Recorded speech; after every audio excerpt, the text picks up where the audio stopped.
अस्सलाम वालेकुम नाज़रीन, मैं हूं मोहम्मद असलम खान वकार एसवीजी ट्यूटोरियल फॉर बिगनर इन उर्दू की सीरीज़ के साथ। और आज हमारा 9वां लेक्चर है और हम बात करेंगे एसवीजी पाथ पे। तो सबसे पहले जो है ना इंट्रोडक्शन हो जाए एसवीजी पाथ का। तो पाथ एलिमेंट जो है ना सबसे बुनियादी एलिमेंट है एसवीजी का फॉर ड्राइंग शेप के लिए।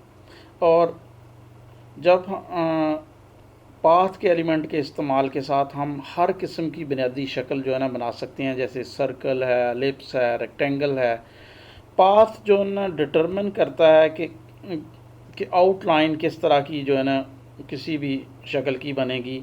और ये शक्ल बनती है series of connected line, arc, curve, यानी कि वो कोई भी जो शक्ल है वो जुड़ी होगी मुख्तलिफ लाइनों के ज़रिए। आर्क हो सकते हैं, उसमें कर्व हो सकते हैं। और ये तमाम जो डाटा आउटलाइन को जो डिस्क्राइब करता है वो पाथ एलिमेंट के डी एट्रीब्यूट में होता है। और ये डी स्टैंड फॉर डाटा। और जो पाथ का डाटा होता है आम तौर पे वन लेटर कमांड में होता है, जिस तरह के एम है फॉर मूव टू, और दूसरा एक कमांड है एल फॉर लाइन टू। और इसी तरह एम और एल के बाद जो है ना आप मुख्तलिफ कोऑर्डिनेट पॉइंट देते हैं जो इस कमांड को रन करते हैं। हर पाथ जो है ना वो मूव टू कमांड से शुरू होता है और कमांड लेटर कैपिटल एम होगा इस्तेमाल, और उसके बाद एक्स और वाई कोऑर्डिनेट दिए जाएंगे जो कि कॉमे के ज़रिए अलग अलग होंगे, या वाइट स्पेस के ज़रिए हम अलग अलग कर सकते हैं। और ये कमांड जो है ना करंट लोकेशन, जो हमारा वर्चुअल पेन है उसकी करंट लोकेशन को सेट करती है, और इसके ज़रिए हम जो ड्रा करते हैं।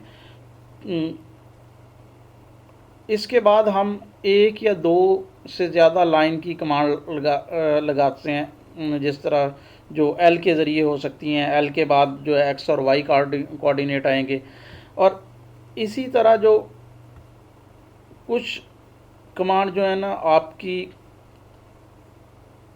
एब्सोलूट कोऑर्डिनेट से डील करती हैं और कुछ रिलेटिव कोऑर्डिनेट से डील करती हैं। अगर हम बड़ा एम और बड़ा एल इस्तेमाल करते हैं कैपिटल, तो उसका मतलब है कि आपके जो कोऑर्डिनेट हैं वो एब्सोल्यूट हैं। और अगर हम लोअर केस इस्तेमाल करते हैं तो इसका मतलब है कि कोऑर्डिनेट आपके रिलेटिव हैं पिछले पॉइंट के हिसाब से। तो आइए जो है ना अमली तौर पे अब कुछ करके देखते हैं, तो फिर हमें ये चीज़ें ज़्यादा क्लियर होंगी। तो ये मैं एक नई फ़ाइल HTML की होता हूँ। तो हस्बे मामूल हम सबसे पहले जो है ना अपना SVG का टैग जो है ना वो लगाएंगे, और इसमें हमने विड्थ और हाइट जो है ना वो मेंशन करनी है। विड्थ है और इसके बाद ये आपकी हाइट है। तो अब हम जो है ना एक ये पाथ का, तो पाथ का सारा डाटा जो है ना इसमें डी एट्रीब्यूट में आएगा। और इसमें हम पहले शुरू करते हैं एम से। तो ये हम शुरू करेंगे कि आपका ये जो 100 एक्स कोऑर्डिनेट है और 100 ही वाई कोऑर्डिनेट है। और हम जो इससे जा रहे हैं कि 300 एक्स पे और वाई के 100 पे। तो इसके बाद हम जो है ना स्ट्रोक वगैरह को भी कर देते हैं कि स्ट्रोक ये ब्लू कलर का है, और उसके बाद स्ट्रोक विड्थ जो है ना वो 3 पिक्सल है। तो ये इसको सेव कर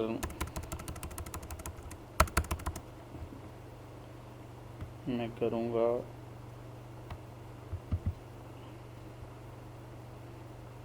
यहाँ पे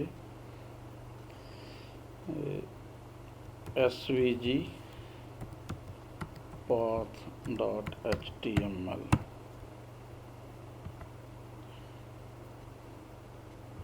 तो अब इसका लाइव प्रीव्यू हम देखना चाहते हैं।